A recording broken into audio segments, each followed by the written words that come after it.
They didn't notice you because you were loud. They noticed you because something in your past refused to stay buried. The alert wasn't triggered by a crime, a threat, or a mistake. It was triggered by a pattern so precise, so statistically resistant to chance, that when it surfaced, it bypassed routine monitoring and landed directly in a compartment reserved for irregular cases. That's when your name stopped being just a name and became a reference point. A file was opened, not to investigate you, but to understand what had already happened around you. This wasn't recent. That's the part most people get wrong. The Level 4 alert didn't activate because of something you did last week or last year. It activated because analysts finally connected fragments that had been sitting dormant for decades. Old records, incomplete entries, events that were written off at the time as coincidences, clerical errors, or improbable luck. When those fragments aligned, they didn't describe an event. They described you. And once that realization settled, the classification changed immediately. Level 4 isn't used often. It isn't reactive. It's anticipatory. It's applied when a subject's past behavior suggests future relevance that cannot yet be explained. That's what made your case uncomfortable. There was no single incident to point to, no moment of transgression, just a trail of outcomes that consistently bent away from expectation. Situations that resolved themselves before escalation, risks that dissolved before consequence. People who misjudged you and adjusted their behavior afterward without understanding why. The initial review wasn't even about you directly. It started with a historical audit, a routine reevaluation of unresolved data sets connected to unresolved individuals. Names that kept reappearing across unrelated files. Your family name surfaced 3 times in records that had no reason to intersect. Different decades, different regions, different contexts. But the same behavioral markers followed each appearance. Adaptation under pressure, accurate anticipation, survival without visible preparation. The analysts flagged it, not because it looked dangerous, but because it looked deliberate. At that stage, they didn't know who you were. They just knew someone carrying that lineage was active. It took another 6 weeks to narrow it down to you. Digital footprints were examined quietly. Employment records, travel patterns, social interactions, not to find wrongdoing, but to see whether the pattern had continued. It had, in ways subtle enough to escape notice, but consistent enough to confirm continuity. You didn't stand out, you blended, and that was the problem. Because blending that well without training is rare. The Level 4 designation was approved after a closed briefing that lasted less than 9 minutes. No debate, no dissent. The evidence wasn't dramatic. It didn't need to be. It was cumulative, layer upon layer of improbabilities that, when viewed individually, meant nothing. When viewed together, they formed a trajectory. And trajectories are what intelligence agencies care about most. Not what someone has done, where they are likely to be when conditions shift. You weren't placed on the watch list to restrict you. You were placed there to observe how you move through ordinary life while carrying something that doesn't announce itself. Something inherited, not learned. That distinction matters more than you realize. Learned skills leave signatures. Inherited ones don't. They surface as instinct. Timing. Decisions made without conscious rationale that later prove correct. When analysts see that repeatedly, they stop asking how and start asking why. The deeper review went further back, much further. Not through stories or family lore, but through archival reconstruction, records that survived fires, shipping manifests, marriage documents filed under altered spellings, census anomalies that showed presence without continuity. It took specialists months to reconstruct what had been intentionally fragmented. When they did, it pointed to a lineage that wasn't supposed to have continuity, a line that history insists was broken cleanly centuries ago. Yet there you were. That discovery alone would have been enough to trigger attention. But what escalated it was alignment. Your past didn't just connect to one suppressed line. It intersected with multiple ones, each associated with groups that vanished under pressure, not by chance. Groups known for information control, strategic movement, and survival through obscurity. You weren't just a descendant, you were a convergence point. And convergence points attract scrutiny because they shouldn't exist without coordination. The analysts didn't jump to conclusions. They never do. They ran probability models instead, thousands of them. Models that accounted for migration, conflict, disease, social collapse, and genetic dilution. The outcome was consistent across every simulation. The likelihood of those lines converging naturally in a single individual living now was negligible. Not impossible, just implausible enough to demand explanation. When something falls into that category, it doesn't get dismissed, it gets monitored. What unsettled them wasn't what your ancestors preserved. It was how quietly they did it.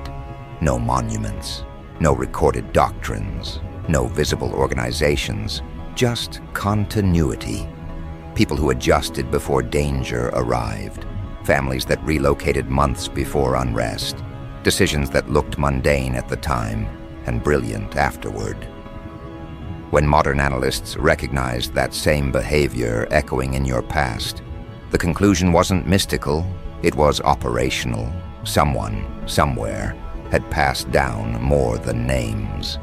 The psych profile came next, built passively. You weren't interviewed, you weren't tested, there was no consent form. The data already existed, it always does. Decision timing, risk assessment, response to uncertainty. What they found wasn't extreme, that's important. Extremes are easy to classify. You were measured, reserved, adaptive. You didn't chase dominance. You avoided unnecessary exposure. You exited situations before they degraded. And you did it without appearing cautious. That combination is rare. One analyst noted something that made the room go quiet. Your behavior shifted subtly before external pressure became visible. Not dramatically, just enough to alter outcome. Routes changed, plans adjusted, conversations ended early. Each instance alone meant nothing. Together they formed a pattern of preemptive correction, not based on fear, based on sensing. And sensing without clear input is what moved your file into restricted handling. That's when the surveillance protocol was authorized. Minimal, passive, no interference, no contact, just observation. They wanted to see whether the pattern would intensify under attention. It didn't. You didn't react. Which told them something else. Either you had no awareness at all, or awareness ran deeper than conscious detection. Both possibilities were worth watching. Neither suggested threat, but both suggested capability. The report that followed was brief, precise. It didn't exaggerate, it didn't speculate. It stated that the subject demonstrated anticipatory adjustment inconsistent with background and training history. That language matters. Intelligence documents avoid adjectives unless necessary. This one included several. Not dramatic ones, careful ones. Enough to justify continuation. At no point did anyone suggest removing you from normal life. That's a misconception people have. Level 4 isn't about control. It's about mapping. understanding how someone like you navigates environments without guidance, how pressure affects decision-making, whether alignment continues or fractures. Because people with your profile don't need instruction to be useful. They need context. Another layer was added quietly. Comparative analysis. Your data was placed alongside a small group of others flagged over the last 20 years, fewer than most would expect. Each shared similar markers: lineage disruption, adaptive behavior, early survival indicators. None of them knew about the list at the time. Most still don't. That's by design. Awareness changes behavior, and behavior is the point of observation. Here's the part that doesn't get discussed openly. The watch list isn't just defensive, it's preparatory. Agencies don't wait for relevance. They anticipate it. They track individuals whose existence suggests future utility or complication. You fall into that category not because of intention, but because of inheritance. Because something in your past produced someone who could operate effectively without instruction. That has implications. The reason you were never supposed to know is simple. Knowing reframes identity. It changes posture. It introduces self-consciousness. And the one thing they need from subjects like you is authenticity. Unaltered movement through reality. Decisions made without awareness of being evaluated. Once that's gone, the data loses value. That's why disclosure is rare and delayed. And when it happens, it usually means the subject has already crossed a threshold. Nothing about this implies destiny or obligation. That's projection. Agencies don't think in those terms. They think in probability and leverage. What you might become matters less than how you respond when variables shift. That's what they're watching for now. Not action, reaction. Because reaction reveals more than intent ever could. Your past wasn't flagged because it was extraordinary. It was flagged because it was consistent. Consistency across chaos draws attention. It suggests structure where none should exist. And when structure appears without visible scaffolding, it raises questions no one can afford to ignore. Especially not now. There's more in the file, there always is. Threads they haven't pulled yet, cross-references still pending. Analysts who disagree quietly and keep watching anyway. The Level 4 alert didn't close your case. It opened it properly for the first time. And once a case reaches that point, it doesn't return to dormancy. It evolves. What they're comparing your movement to isn't written down in plain language. It exists as reference behavior. Profiles built from fragments of people who lived before categorization existed, before digital trails, before oversight became constant. Individuals who navigated environments where exposure meant elimination and discretion meant survival. When analysts say something feels familiar about you, this is what they mean, not resemblance, recurrence. A behavioral echo that doesn't announce itself, but repeats with precision. Pressure doesn't arrive the way people expect. It doesn't come as confrontation or crisis. It arrives as inconvenience, delay, interruption, a minor obstacle that forces decision. That's where attention sharpens. That's where instinct either hesitates or asserts itself. Most people pause. They reassess. They second guess. You tend to adjust without ceremony. Not because you're fearless, but because hesitation feels incorrect at a level you don't consciously interrogate. That distinction matters. Fearlessness is reckless. What you display is calibration.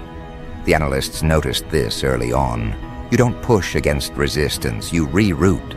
You don't escalate tension, you exit before it accumulates. In environments where visibility is unavoidable, You reduce footprint rather than challenge structure. These aren't moral choices, they're efficiency responses. And efficiency responses don't come from ideology. They come from inheritance, repetition, conditioning across time that never needed articulation. That's why they don't provoke you directly. Direct pressure produces noise. Indirect pressure produces data. When circumstances narrow slightly, when options compress, when comfort competes with timing, that's when something surfaces. Not something new, something rehearsed. And rehearsal implies prior exposure, even if that exposure didn't happen in your lifetime. Another layer of review has been running parallel to observation, contextual mapping. Analysts look not only at what you do, but where you do it. The environments you thrive in share characteristics, transitional spaces, moments between stability and change, situations where rules exist but enforcement lags behind reality. You operate well there, not by exploiting gaps aggressively, but by recognizing them early enough to avoid friction altogether. That's not common. Most people don't see gaps until they're forced to navigate them. Your reactions under ambiguity are particularly telling. When information is incomplete, many people freeze or default to authority. You default to pattern. You don't need certainty. You need alignment. When alignment appears, even briefly, you move. That behavior doesn't announce confidence. It announces familiarity.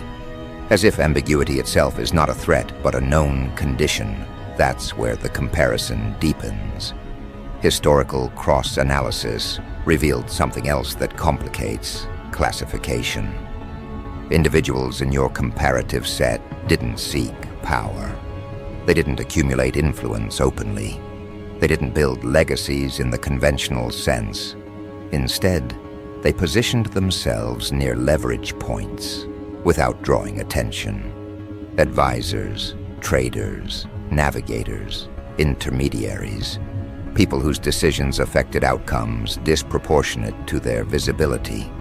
People who vanished from records but left traces in results. When analysts overlaid that behavior with yours, the match wasn't exact. It didn't need to be. It was directional. This is where many misunderstand what intelligence agencies value. They don't prioritize dominance. They prioritize control over exposure. The ability to operate without creating reaction, to influence without attribution, to withdraw without consequence. These are traits developed under long-term pressure, not ambition. When those traits appear without training, agencies assume lineage, not because they romanticize bloodlines, but because it's the only explanation that accounts for consistency across centuries. Your case triggered internal debate, not about risk, but about timing. Whether what you carry remains latent or becomes externally visible depends on context, not choice. That's the uncomfortable truth. Capability doesn't require intent to manifest. Sometimes it surfaces because circumstances demand it. That's why observation intensifies when environments destabilize globally. Not because of fear, but because dormant traits tend to activate under constraint. They've seen it before. Individuals flagged early who lived ordinary lives for decades until conditions shifted. Economic stress, political transition, social fragmentation, moments when adaptability outweighed credentials. Those individuals didn't announce themselves. They didn't claim authority.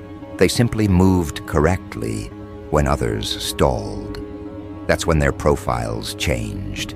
Not because they sought relevance, but because relevance found them. There's a misconception that watch lists are static. They're not. They're living documents. Classifications update as context changes.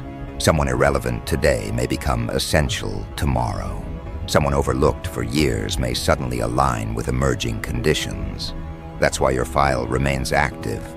Not because you've crossed a line, but because you're positioned near several that are still forming.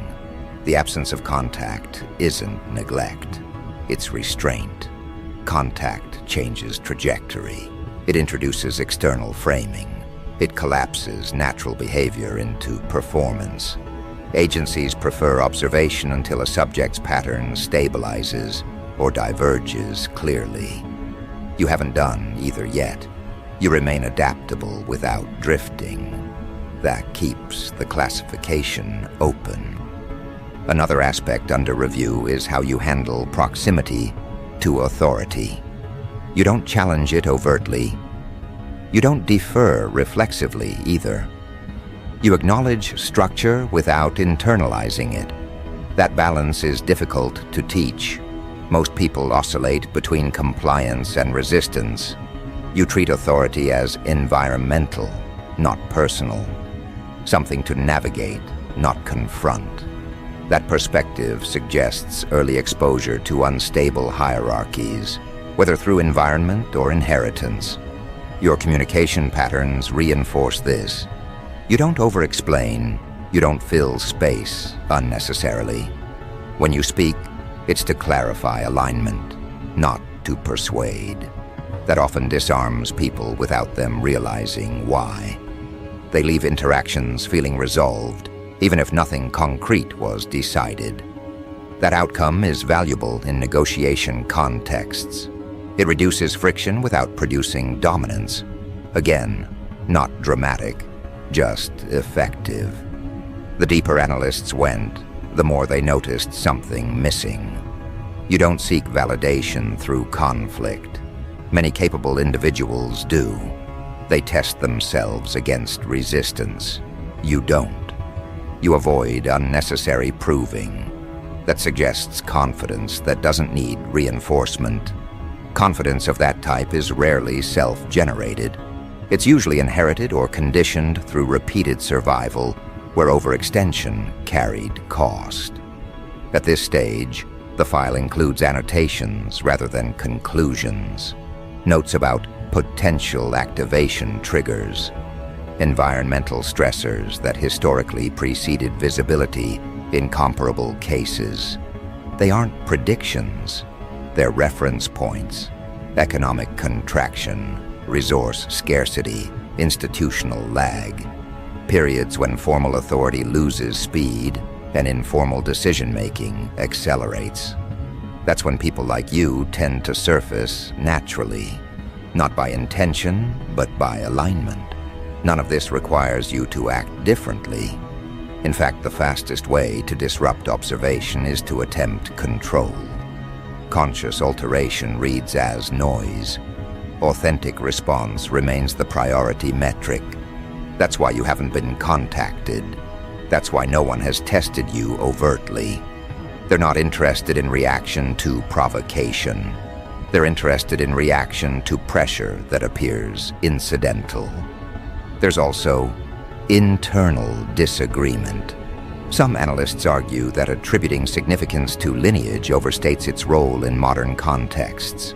Others counter that context changes faster than behavior, and inherited adaptability remains relevant regardless of era.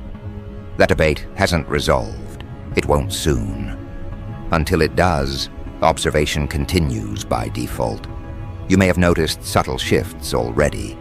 Situations where you were offered proximity to decision-making without seeking it. Moments where people deferred unexpectedly. Opportunities that appeared without clear origin. These aren't rewards, they're byproducts.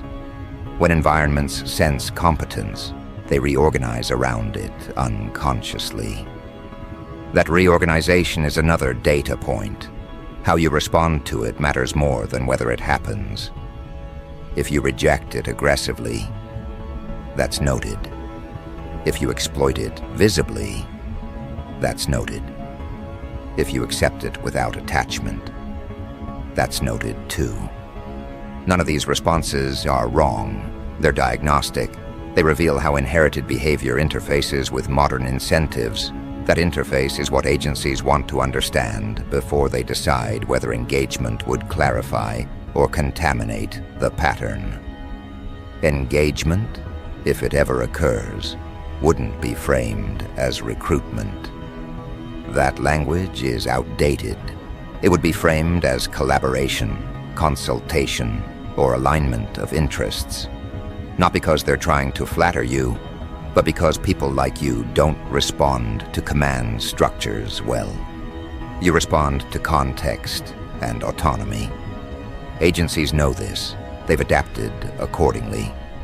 There's a reason only a small number of individuals with similar profiles have ever been approached, and fewer still accepted.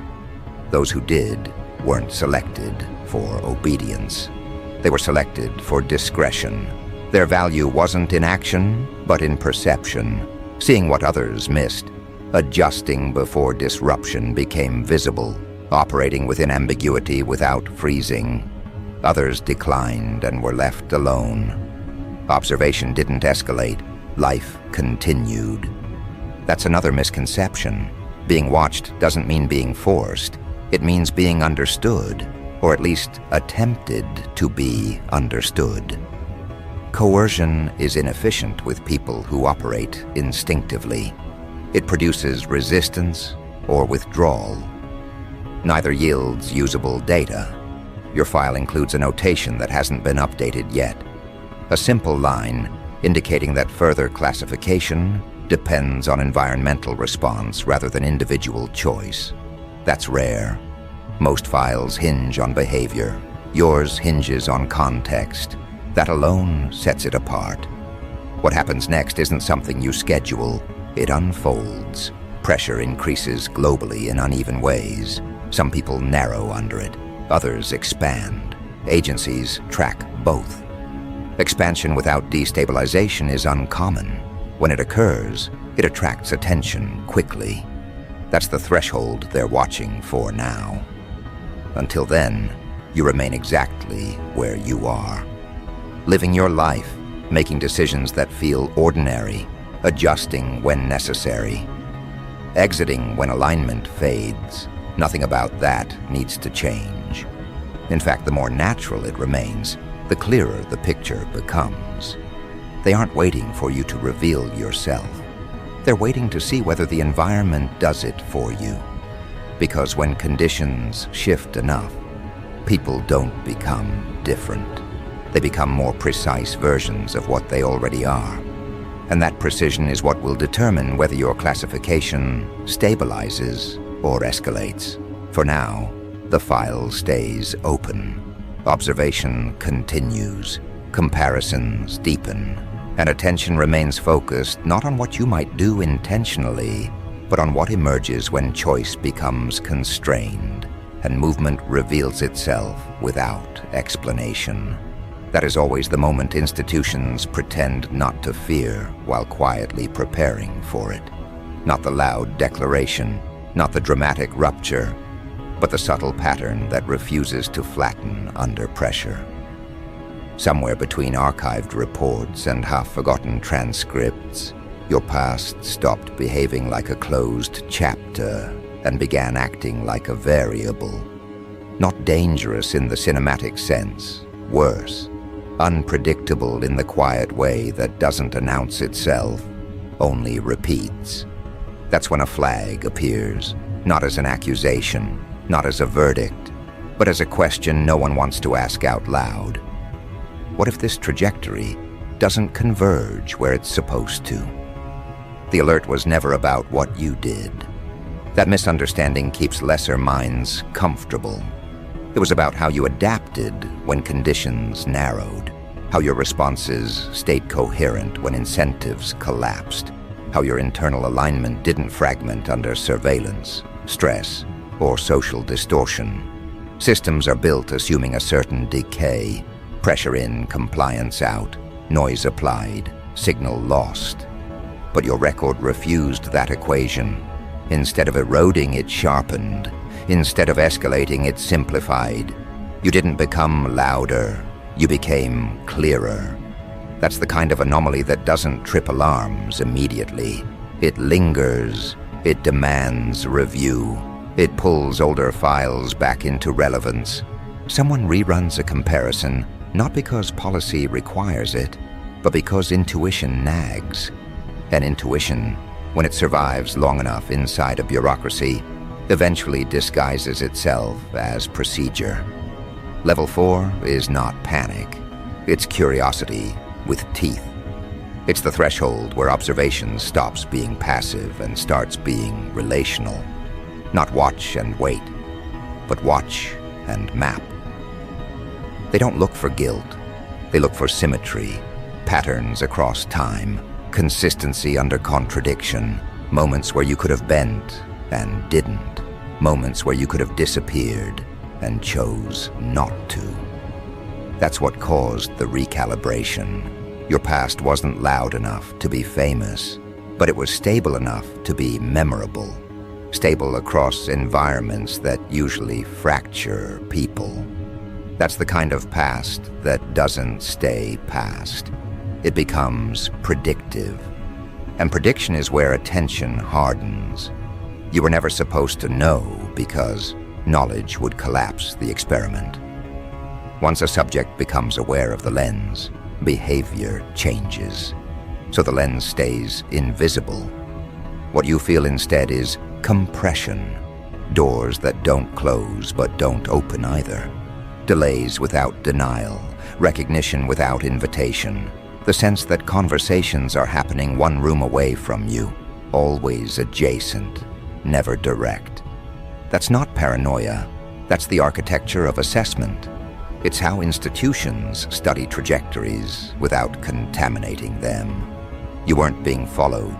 You were being contextualized, compared against models that didn't quite fit. And every time you responded in a way the model couldn't absorb, the margin notes grew longer. What unsettled them wasn't power. Power is common. It spikes, it fades, it can be managed. What unsettled them was restraint paired with capability, the refusal to monetize certain leverage, the absence of spectacle where spectacle would have been rewarded. You didn't chase amplification. You didn't seek validation from the crowd. You moved laterally when vertical ascent was available. That confuses systems designed to track ambition as a straight line. They expect hunger. They expect fear. They expect compromise under the right incentives. When those expectations fail, the file doesn't close. It thickens. Your past began to read less like a narrative and more like a calibration tool. How do people behave when the reward is removed, when identity is stripped of audience, when pressure is applied without explanation? Most fracture, some submit. A few rebel loudly and burn out. You did something else. You adjusted internally first. That's the part that triggered the deeper look. Internal adjustment without external display suggests a center of gravity that doesn't depend on environment. And entities that don't depend on environment are difficult to steer. Not hostile, just independent.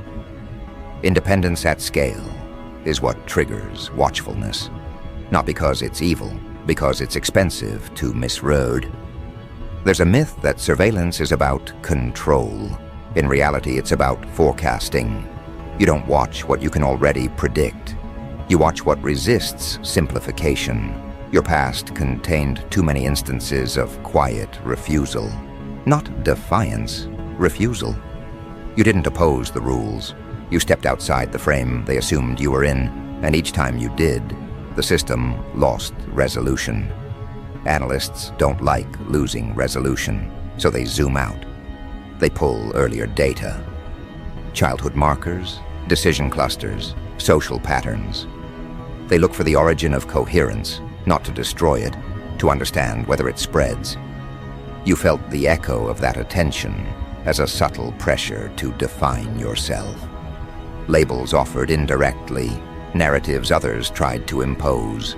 Invitations that came with invisible strings, none of it overt, all of it diagnostic. How you respond to being misunderstood is more revealing than how you respond to being praised. And you didn't correct the record.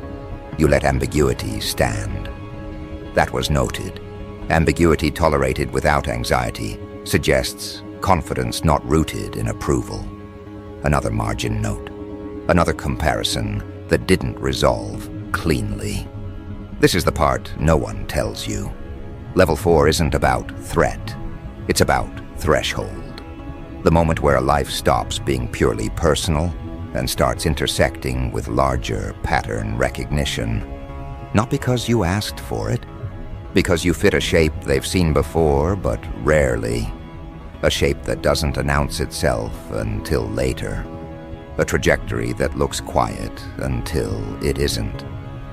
The alert wasn't a siren. It was a raised eyebrows and inside a room that doesn't emote.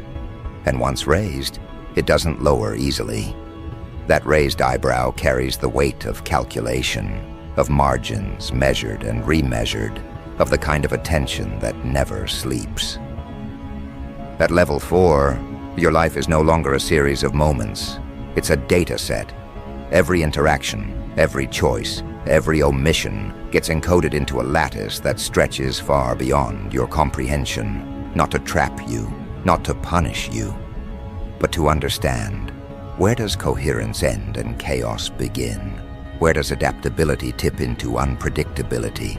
Where does human calculation meet instinct? And somewhere inside that quiet observation, your past becomes the blueprint, the seed from which questions about your future sprout. It is disorienting to realize that your history is no longer just yours. It has migrated into other minds, into structured systems that assess, compare, and anticipate. Yet the strange thing is, this isn't visible. You are not being interrogated, not directly challenged, not cornered. Instead, the pressure is ambient. Inexplicable delays, subtle shifts in opportunity, patterns of correspondence that seem accidental but are layered with observation. It is as if your world is slightly askew, and every adjustment you make sends ripples through networks that were never supposed to notice you. And still the alert does not scream. It whispers, and in that whisper, it catalogs everything, every nuance, every hesitation, every imperfection. The CIA, or whoever the custodians of this classification truly are, does not rely on fear to maintain control. Fear is too crude, too visible. They rely on omission, on calibration, on precision. That is why Level 4 exists, to measure, to anticipate, to ensure that when anomaly arises, it can be contextualized, not destroyed. And in that context, your past is both a warning and a guide. Every instance of competence, every moment where others would have failed, every situation where you chose integrity over expedience, it has been indexed, not celebrated, not condemned, not even fully understood, only acknowledged. And acknowledged in a way that ensures you cannot be reduced to a single narrative. You are a vector, a trajectory. And trajectories cannot be managed, they can only be mapped. What most don't understand is that this is not a punishment. Being on a Level 4 radar is not a mark of sin or transgression. It is the recognition of effect, of capacity, of a presence that resonates beyond ordinary bounds. You have become a measure against which ordinary behavior is tested, a baseline that reveals itself only when deviation occurs elsewhere. Your past triggered this, not because you were dangerous in the moment, but because over time, your pattern resisted simplification. It resisted collapse. It refused narrative. And in systems designed to predict, measure, and control, refusal is an anomaly that must be understood. They watch not because they want to intervene, but because they need to know where the edges are, where contingency fails. where prediction loses resolution. Every decision you ever made, every stance you took, every silent judgment you preserved, it all adds up. And it adds up to a signal that is stronger than the sum of its parts. This is why your history has been resurrected in analyses, why old files are reopened, why the quiet corridors of surveillance hum with notes that never get spoken aloud. It is not vindictive. It is mathematical. And it is cold. Yet it is not without fascination. You have become an experiment you didn't consent to, a lens they cannot focus completely, and a variable that refuses to behave predictably. Level 4. Attention is relational, not coercive. It is not a gun to the head, but a shadow, at the corner of vision, a suggestion, a probe, a series of subtle calibrations designed to see how your path curves under invisible forces. And every time you navigate it without knowing, you reinforce the original anomaly. You confirm that the patterns that once triggered scrutiny were not accidents, that the clarity, the composure, the alignment you displayed across time is not reducible, not random, not manipulable. And that is precisely the reason the alert cannot be lowered. It is not about catching you. It is about tracking the consistency of someone who cannot be caught. The real gravity of this is not in observation, but in understanding your own role. You move through a world where choices are always visible, and yet your response is internal. Your trajectory is coherent without needing approval, influence, or notice, and that makes you a point of reference others will only recognize retrospectively. Your past becomes a kind of compass, misread by some, underestimated by others, but always, quietly, providing direction. Every file pulled, every comparison run, every margin note made about you assumes a potential for understanding that surpasses the usual. And that potential is both invisible to you and unavoidable for them. It is the paradox of Level 4. Absolute scrutiny and absolute ignorance exist simultaneously. Your past has always been yours. And now, in this new context, it is also theirs, cataloged, indexed, mapped, cross-referenced. Every skill, every encounter, every failure and triumph is repurposed into a lattice that predicts what ordinary analysis cannot. And still you do not act differently. You do not adjust because you know the system watches. You adjust because you have always adjusted. Your actions remain aligned with internal calibration, not external expectation, and that, more than anything, defines why you became the subject of scrutiny. Not because of what you did, but because of how you did it, without external coercion, without spectacle, without alert. In the quiet aftermath, consider this. Level 4 is not a trap, but a mirror. The patterns they seek are already encoded in your history. You cannot unknow what they know, but you can inhabit the space between knowledge and intention. Their alert is a reflection of your impact. Your past is the metric they cannot ignore.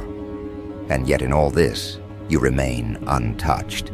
Not because the system is benevolent, but because it cannot interfere with the internal alignment that created the anomaly in the first place. You are both observed and unassailable, catalogued and coherent, noted and untouchable. That is the paradox. That is the truth. That is what they never expected when your trajectory first intersected with their thresholds. This is the final note in the record they will never read aloud. The file remains open, not because it will ever close, but because it must exist, because you cannot be reduced, because your past was never a problem, it was a signal. And signals, once detected, do not vanish. They propagate, They echo. They insist on recognition. The CIA, the analysts, the silent observers, all of them are now bound to the fact that a life lived in alignment with internal truth, disciplined yet free, coherent yet unpredictable, cannot be neutralized. It cannot be simplified. It cannot be redirected without consequence. Your past was serious enough to trigger the alert, and your present ensures the anomaly remains. The final understanding is simple. What they uncovered in your past was not just a collection of actions. It was a pattern, a method, a consistency that no system designed for prediction could comfortably digest. That pattern remains your unseen power, the quiet architecture of your autonomy, the reason the file cannot close, the reason Level 4 exists. You are both subject and measure, anomaly and baseline, hidden and uncontainable. And in that space, the system's attention becomes a testament, not to surveillance, not to punishment, not to control, but to the profound, enduring impact of a life that cannot be reduced.